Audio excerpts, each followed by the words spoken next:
Okay guys, hello. It's Lion here with HobbiesofaMan once again, and today we have another showcase video. Now, this showcase video is a little bit different because this is based on a package that was sent to me by an author for review. So, last month I was approached by Delvin Howell, the creator of these books here, and he reached out. He was like, "Hey man, I'm part of this group called Beyond Publishing, and we focus on Caribbean comics and recently fiction, like literary fiction, and I want you to review my series. Can you give it a go?" He gave me options. He was like, you can have the EPUB, you can have this, you can have that, and I went for the paperback, and I noticed that he also had a comic book version, so I asked for that as well, and that's what we got here. So the thing is that these came in the same day that I recorded a day after I recorded my haul video for the last month, and I didn't have time to add it in, to splice it into the video. So I promised him that I would do a separate video to showcase his books, and so here we are. Now, this isn't going to be a very long video, at least I don't hope to make it a very long video, but I do want to give this the justice that it deserves. So here we have Offset Book 1, The Mask of Bimshire, I guess, or Bimshire, I'm not really sure. Let's read what it says in the back. It says, "Magic is expensive.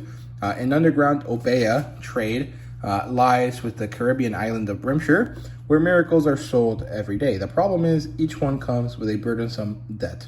As a child, Kyle Harding thought Bimshire a frightening place. Bus stops glow, flute music haunts the air, and the shadows themselves stalk him. With his mother dead and a baby brother, Damien, to raise, Kyle has to endure much growing up. But when a serial killer attacks his home, Kyle is first forced down a bloody path where he discovers the history surrounding his family and the massive debts his mother left behind." So, Delvin also gave me a little bit of extra information here about this. And so, apparently, Kyle Harding is a stick licker. Now, I had to look up what this term means, and apparently a stick licker is a type of martial artist from the Caribbean. There's this kind of like sword fighting kind of vibe, style. It's more of a find a stick and use it to fight. I also want to mention that I had to do some research in terms of Caribbean terminology.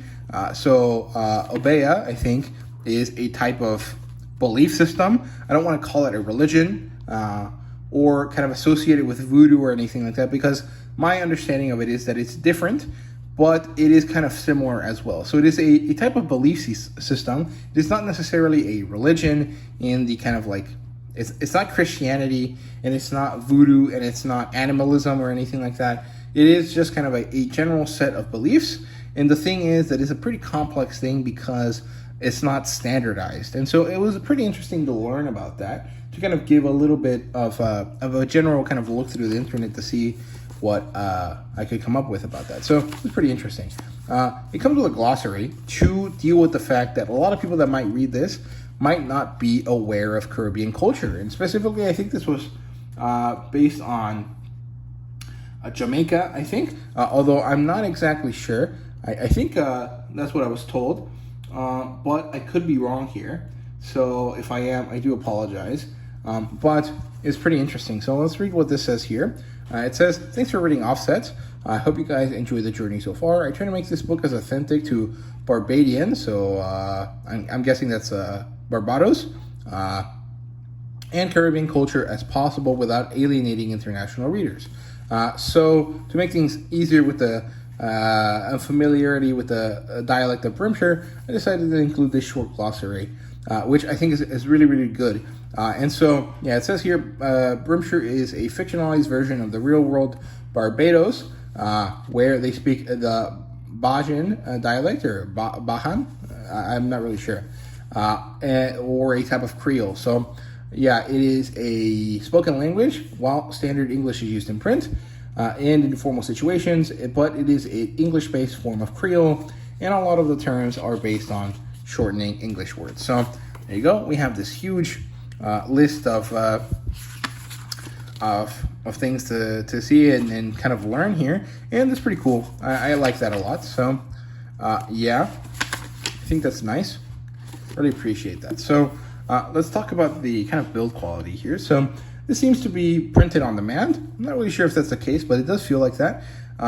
Usually in a traditionally published book, this ridge that you can see here would be the opposite. So the outside would be out, and the inside would be kind of in. So you would have, instead of having this ridge, you would have this tiny little valley here.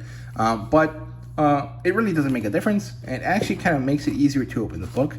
And the one thing I do want to say is that the way that the edges are cut feels pretty rough. I feel like there should be more steps to ensure that the edges of this book are nice and square, and that they don't feel rough to the touch. So maybe some sanding or some kind of extra step there to take to minimize that issue.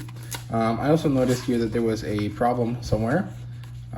Looks like it's this page here, where it's not properly glued, and it seems like I can't tell if it's folded or cut incorrectly. Either way, it's not that big of a deal, but it is noticeable here.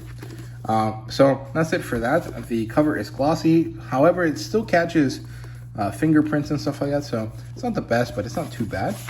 And we have artwork here that is scattered throughout the book, and I like it. I think the artwork here is pretty nice. Let's see if I can find another one. There we go. Like I said, he's a stick licker, so he's a type of martial artist to an extent, as far as I understand it. Here's some more. This image is pretty creepy. Let's see. Nice. Almost has kind of an anime style, which is cool because this is more or less a light novel, an original English light novel with a Caribbean lean to it. So I think there's going to be a pretty meaningful kind of representation here for that sort of crowd, and also it will be pretty cool to kind of get into this sort of stuff. It's pretty different from what I'm used to. And here we have the comic book. Now, same issue with the quality here. The bump is a bump instead of a valley. It's not that big of a deal, but it is a little bit more noticeable here because this paper is soft. It doesn't have a veneer on it. It doesn't have this. It has a matte finish. However, this matte finish is textured, so it feels kind of rubbery on your hands, which is kind of off. And it also attracts dust. So when you're running your hands through it, you kind of feel like these particles along it, and it's not great. The way the art style is here and the way that the writing and stuff is set up is good, except for this. This is too close to the edge, so that if you ever have a misprint, this is going to get removed. And usually novels and comic books have this sort of information below, and I think it would have been better to have it down here and move the image up a little bit, even if it cuts off some of the house. So that's kind of my choice there. And also, the bottom image here is cut off, and I think that this is more important than the details of the house, because everyone knows what a house looks like. Not everyone knows what these creatures look like down here. So yeah, the back here is not perfect, but it works. I don't like this big giant band of Patreon down here, but it works out. This should have been an image inside the book, maybe at the end of the comic, and the back here should have been more in line with what this looks like. So yeah, in terms of the colors though, they're really, really nice. So I like that. Here are the people that worked on this. So Delvin Howell, Tristan Roach, I think that's what it says, yeah. Jenny Chio and Ludwig Olimba, and then Jeremy Marshall, and Tristan Roach is the cover artist. So I like that. I think it's good when the artwork and the artwork, it matches both on the inside and the outside, and that is best achieved by having the artist for both be the same guy. So yeah, the artwork here looks pretty nice. I like it. I like the colors as well, like I said before. Overall, looks good. Some of the images maybe are not my favorite, but the printing doesn't look too bad. It's not exactly crisp, but it works for what it is, and it doesn't look too bad. And with the art style here, it kind of feels like it doesn't need to be too crisp, so I like that. I think this is part of the situation where these were kind of made separately and then put in together, because this separation here maybe isn't needed. Maybe have a sort of blank page and then leave these to the back. That would be my preference to match with a more traditionally published comic book. But like I said, it's not that big of a deal. Here is the start of fall issue 2, and this blank page here is not good. This kind of makes the vibe of the book feel kind of less professional. This looks fine though. I like this. Let's see if the ending of this has the same sort of issue. So they do add the art gallery here in the middle. I don't like that. I think everything should have been in the back to match. Like I said, and again, this blank page here doesn't work. There should have been some sort of image, maybe the same image of the cover, just plastered on these pages that are empty. And again, we have two different covers here, it looks like. No, it's the same cover, but the lettering here is added. And let's see at the back.